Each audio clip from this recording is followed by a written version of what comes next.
আসসালামু আলাইকুম এভরিওয়ান, কেমন আছেন সবাই? আশা করছি সবাই ভালো আছেন। বিকালে চা বানাতে গিয়ে যদি দেখেন যে চায়ের সঙ্গে খাওয়ার জন্য ঘরে তেমন কিছুই নেই, তাহলে শুধুমাত্র আটা দিয়ে এই মুসমুসে নাস্তাটা বানিয়ে নিতে পারবেন। তো এই নাস্তাটা বানানোর জন্য একটা মিক্সিং বোলে 1 কাপ আটা নিয়ে নিয়েছি। আপনারা চাইলে ময়দা কিংবা চালের গুঁড়া দিয়েও বানাতে পারেন। এরপর অ্যাড করে দিয়েছি পেঁয়াজ কুচি, কাঁচামরিচ কুচি, ধনিয়া পাতা কুচি, একটু হাফ কাপ পরিমাণে গাজর কুচি, আর হচ্ছে পেঁয়াজকলি কুচি হাফ কাপ পরিমাণে।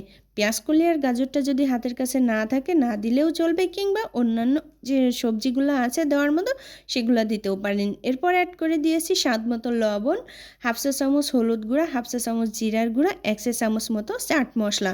এরপরে সব কিছু ভালো করে মিশিয়ে নিচ্ছি। চাট মশলার পরিবর্তে আপনারা চাইলে ম্যাগি মশলা ইউজ করতে পারেন, কিংবা এই দুইটার কোনোটাই না থাকলে একটু গরম মশলার গুঁড়া অ্যাড করতে পারেন।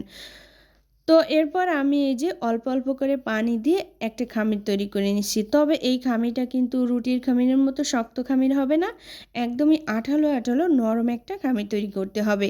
খামিরটা যতটা নরম হবে নাস্তাটা ততটাই মুচমুচে হবে। তো এই দেখুন আমার এই খামিরটা কিন্তু একটু শক্ত রয়েছে, এজন্য আমি আরও একটু পরিমাণে পানি দিয়ে এই খামিরটা কিন্তু তৈরি করে নিচ্ছি।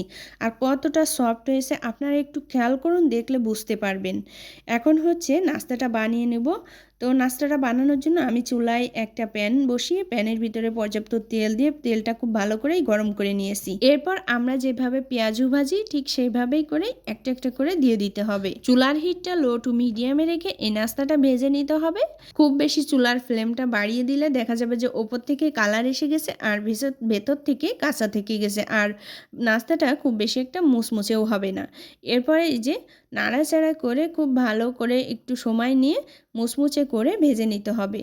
এটা ভাজতে প্রায় আমার 7 থেকে 8 মিনিট মতো সময় লেগেছে। আর দেখুন কালারটা কিন্তু এভাবে বাদামি করে ভেজে নিতে হবে। আমার নাস্তাগুলা ভেজে নেওয়া হয়ে গেছে আর এগুলাকে আমি তুলে নিচ্ছি।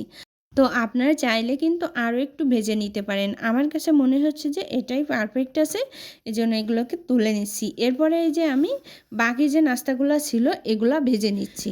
তো সেমভাবেই আমি এই নাস্তাগুলাও ভেজে নিব। চুলার হিটটা লো টু মিডিয়ামে রেখে একটু সময় নিয়ে নাস্তাগুলা ভেজে নিতে হবে। তো আমার কিন্তু এর মধ্যে সবগুলো নাস্তা বানানো হয়ে গেছে।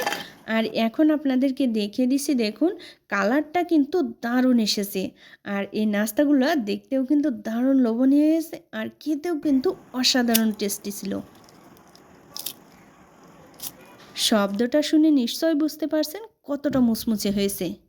সবাই ভালো থাকবেন, সুস্থ থাকবেন। আল্লাহ হাফেজ।